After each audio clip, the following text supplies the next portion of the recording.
Hello, everyone. My name is Edith. I had many hopes and dreams about my marriage to Jeffrey. We met at a work event and instantly hit it off. We dated for 3 years before deciding to get married. Jeffrey was a very kind and caring boyfriend who spoiled me with gifts and dates, even when I didn't ask for them. I grew up poor and had no family connections, so when I met Jeffrey, I thought I had found my soulmate. Our relationship was almost perfect, except for one problem. Jeffrey's mother, Vivian, didn't like me at all. Vivian was rich from smart investments and Jeffrey had grown up comfortably. When she found out he was dating someone like me, she had a hard time accepting it. She told Jeffrey, "I know you love each other, but you need to think it through. Jeffrey is used to a comfortable life and you don't have a substantial income, Edith. I'm afraid you'll end up taking advantage of him." I responded, "Vivian, I know my family wasn't well off, but I'm doing okay for myself. I love Jeffrey and want to be with him." Jeffrey backed me up, saying, "Mom, you're being too critical. I like spoiling Edith. She's a great girl who listens to me and considers my feelings. We make a good match." But Vivian was never convinced. She always had doubts about our relationship, which made me feel hostile toward her. No one likes being called a gold digger by their in-laws. So, Vivian and I had a strained relationship from the start. I thought my marriage to Jeffrey would bring me mother-in-law problems, and since Vivian was powerful and headstrong, I doubted we would get along. She never went beyond expressing her doubts about me though. I admired her but kept my distance, feeling secure with Jeffrey's support. I married Jeffrey, the sweet and caring guy I wanted to spend my life with, but life had other plans. Shortly after our wedding, Jeffrey changed completely. He stopped being affectionate or caring. He no longer spoiled me with gifts, but I did mine because I was with him for love, not money. Things quickly got worse. Jeffrey turned out to be greedy and selfish, a side he never showed before our marriage. He became a freeloader, expecting me to cater to all his demands. It started small, with him asking for cash or for me to buy things, but soon I was paying for everything. Every month, he had an excuse for why he couldn't contribute to household expenses. I never complained, thinking it was a temporary situation. However, I was shocked when Jeffrey suddenly quit his job because of management problems. He didn't consult me, he just informed me after it was done. When I asked him about finding a new job, he said, "I don't want to go to work, Edith. All this toxic work culture is getting to me. I don't think I'm made to work in the system. It's better if I stay at home." "But we need the extra income, Jeffrey. You can't just make such big financial decisions alone." "You could have talked to me before deciding," I replied. "Is there anything to talk about? Do you want me to stay at work and damage my mental health?" he retorted. "No, Jeffrey, I don't want you to risk your mental health. I just wish you had consulted me before deciding. We are a team, and these decisions need to be discussed." Jeffrey ignored my feelings and never apologized. I had no idea what he expected me to do. I didn't mind my husband staying at home, but Jeffrey never did anything for the house either. I did all the cooking and cleaning while working 40 hours a week. Sometimes I took overtime shifts to make ends meet. Jeffrey just stayed at home and played video games. When I asked him to help around the house, he said, "I don't feel like doing chores. You know, I've been depressed for a while. I don't have the energy to do chores." "Jeffrey, I need help around the house. I'm working hard and can't keep up with all the chores. You don't have to do everything. Can you at least help?" I pleaded. "But I'm not good at these things. These are women's jobs. You can't expect me to do them. If I fail at these chores, I will feel even worse about myself."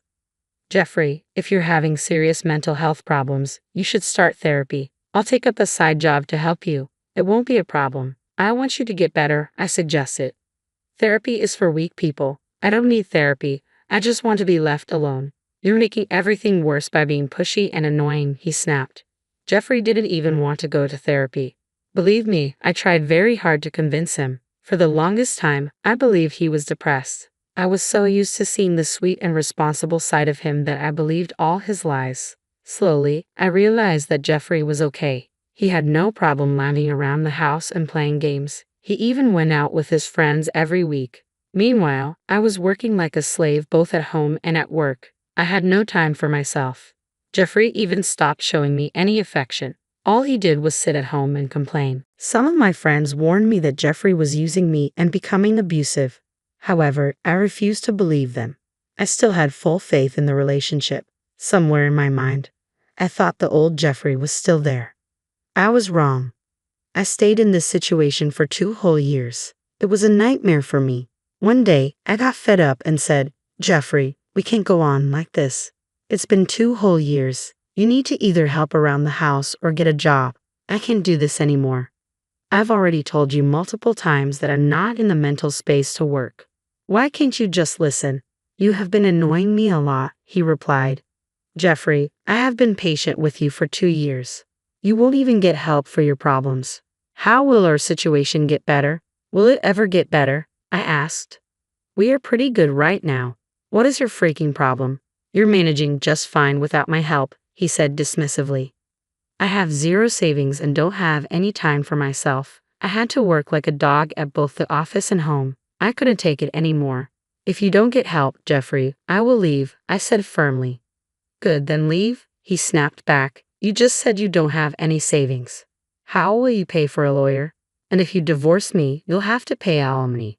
Plus, I'll get your house. Go ahead and divorce me.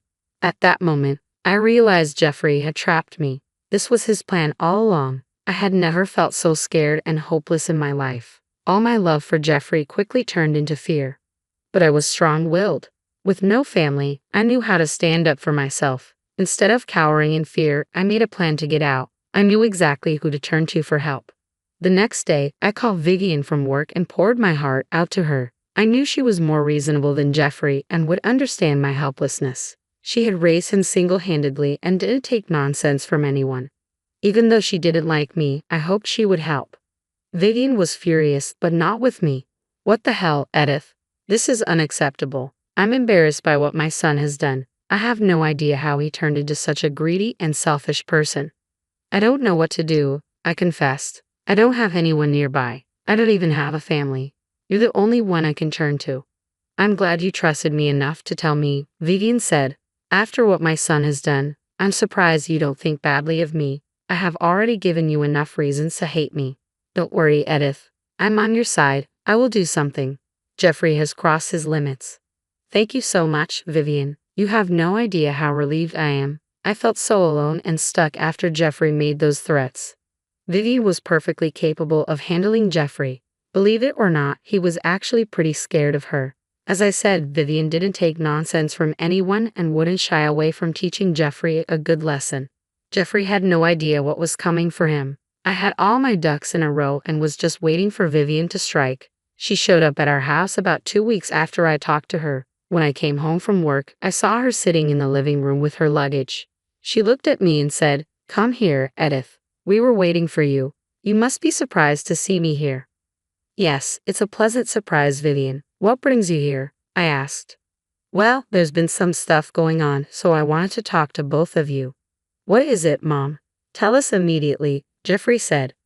"I was thinking about buying a new house," Vivian began. "My old house has become boring, and I don't want to live there anymore. So I was thinking about selling it." "But what will you do with the money? The house is expensive, and you'll get a good deal out of it. I don't think you need that much money right now. You should do something about it," Jeffrey said. "All right, son. I don't need that much money, so I've made a decision. I'll give you the money, Jeffrey. I have enough to get a new place with my savings. You can have the sale proceeds as an early inheritance of sorts." "Mom, are you serious? That is great news. I can't thank you enough. You've made the right decision," Jeffrey said, overjoyed. "Don't get so carried away, Jeffrey. I have one condition that you must agree to before I give you the money. I want you to divorce Edith. You know I never liked her, so I don't want her benefiting from your money. If you agree to divorce her, the money will be yours. If you don't divorce her, I will keep the money and do as I please." "Wait, that's all you want? You want me to divorce Edith?" "Yes, I even brought the papers with me. If you sign them, we can go for a mutual divorce. The entire process will be simple. I'll hand you the money once everything is finalized." Hearing this, Jeffrey's eyes lit up. He made no secret of the fact the offer was pretty tempting for Jeffrey. To be honest, I had no idea where Vivian was going with this. However, if he did divorce me, I would be free from being trapped with Jeffrey. So, I kept a solemn face and said, "Jeffrey, you can't possibly divorce me for money. Who even does that? Vivian, I know you don't like me, but offering him a bribe is going too far." "Don't talk to my mom like this," Jeffrey shot back. "You've been a neglectful wife, and I hate being with you anyway. Since Mom has gone through the trouble of getting everything ready, I won't disappoint her. I will sign the papers today. Seriously, Jeffrey, you would divorce me for your mother's money? Look, you've been wanting out of this marriage anyway, and I don't want to be with someone my mom doesn't like. So let's just make it easier for each other and get divorced.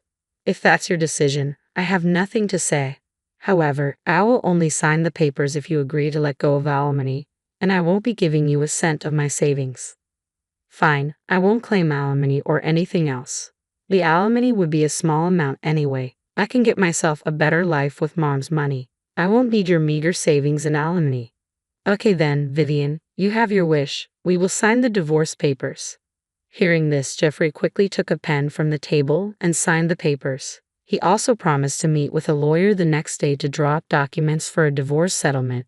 Vivian said she would help him get a good lawyer. Jeffrey, looking very happy, went off to the master bedroom to call his friends. Meanwhile, Vivian sat there with a smile on her face. She walked up to me and said, "So, my stupid son divorced you and accepted my little bribe. He didn't even take time to think. I had no idea how vile he had become. Let's make him regret this, Edith." "So, you did plan everything, didn't you? You're helping me get a divorce and leave Jeffrey." "Yes, I did. I know I've been hard on you all this while. I should have been more critical of my son, but don't worry, this time I won't slack off. Jeffrey will be taught a lesson." Hearing Vivian's words, I knew I made the right decision to divorce him. If I had stopped Jeffrey from divorcing me or stuck around any longer, he would have gotten even more abusive. But I wasn't going down so easily.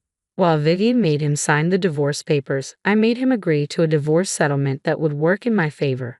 Jeffrey was so blinded by greed that he didn't stop to think of my terms. I guess he believed Vivian's words. Anyway, Vivian moved in with me and Jeffrey because she was selling her house soon and needed a place to stay until it was sold. She also told Jeffrey that she wanted to make sure I didn't try to change his mind. Jeffrey gladly invited her to stay as long as she wanted. I moved out of the house once Jeffrey signed a document saying that he wouldn't demand anything from me. I had a good lawyer who made sure everything was okay. I moved into an apartment and tried to start my life afresh. Vivian and Jeffrey stayed at the old house until the divorce was finalized after 6 months. When the entire process was done, Vivian, Jeffrey, and I met outside the courthouse. Jeffrey said, "Finally, I'm free from a witch like you. You were right, Mom. I should have left her a long time ago. I wish I had done this sooner." "You threw away years of love for your greed. You should be ashamed of yourself," I said. "Don't be dramatic, Edith. Anyone would do this for good money. You'll understand once I start living a better life than yours." "Mom, since my divorce has been finalized, when will you transfer the money? I need to pay the lawyers and start living a new life." "Well," Vivian said, "I changed my mind. I'm not giving you the money. I have other plans for it." "What? Mom, what happened so suddenly? Why are you changing your mind?" "Probably because I got what I wanted, and so did Edith. I'm well aware of the fact that you have been financially abusing Edith. She also gave me a detailed account of how you trapped her. If this wasn't bad enough, you readily divorce your wife for money. Do you think I would reward you after this?" "But Mom, you're the one who said that I needed to get a divorce. What is going on? Why are you taking Edith's side? You hate her." "Well, no, I don't hate her. Right now, you are the one I hate. How could you do this to your wife, Jeffrey? Is this what I taught you? You were nothing but Mom. This is a shame. You should be supporting me, not Edith. I deserve the money after everything. You will give it to me." "You deserve nothing," Vivian said coldly. "I've given half of the money to Edith so she can get a good lawyer. The other half I spent on buying the house you live in right now. But you won't be welcome there. Here is an eviction notice for you. After your month is up, Edith will stay there and she won't need to pay rent." The look on Jeffrey's face was priceless. Most people in my place would cry over the divorce, but I was laughing my butt off. Vivian's true intentions were revealed, and Jeffrey realized we used his greed against him. He went pale and started throwing a tantrum right there at the courthouse. Vivian and I got into a car and simply left the scene, leaving security to deal with his screaming and insults. I went back to my rented apartment, and even Vivian came to stay with me. Jeffrey was becoming unhinged, so I didn't want her in the house as long as he was there. Jeffrey tried to call us both, but we ignored his calls. He also sent us some colorful texts filled with threats and insults, which we saved just in case we needed a restraining order. As the days passed, Jeffrey's madness didn't escalate. Instead, his stance changed completely. He was now begging and pleading with me and Vivian. Honestly, it was hilarious. Gone were his threats and insults. Now all he did was apologize and ask for help. Jeffrey had hired an expensive lawyer because Vivian had promised to pay for one. That was a trap, so Jeffrey was stuck with a huge bill for his lawyer, who was getting restless and hinting at taking legal action against him. Jeffrey had to beg people for help because neither Vivian nor I gave him any money. He had a roof over his head, but he knew it wasn't for long. The eviction notice was hanging over him, and he simply couldn't afford to move out or get involved in another legal matter. He begged his friends for help, but they rejected him as well. I guess that taught him a good lesson. His texts soon became desperate, but we didn't reply. One night, Vivian told him to get a job and get out. She also informed him that he was being disowned for his horrible behavior towards me. For now, Vivian is staying with me while we prepare a permanent move to the house. Eventually, Vivian will buy a new place, but she told me that I could live there as long as I wanted.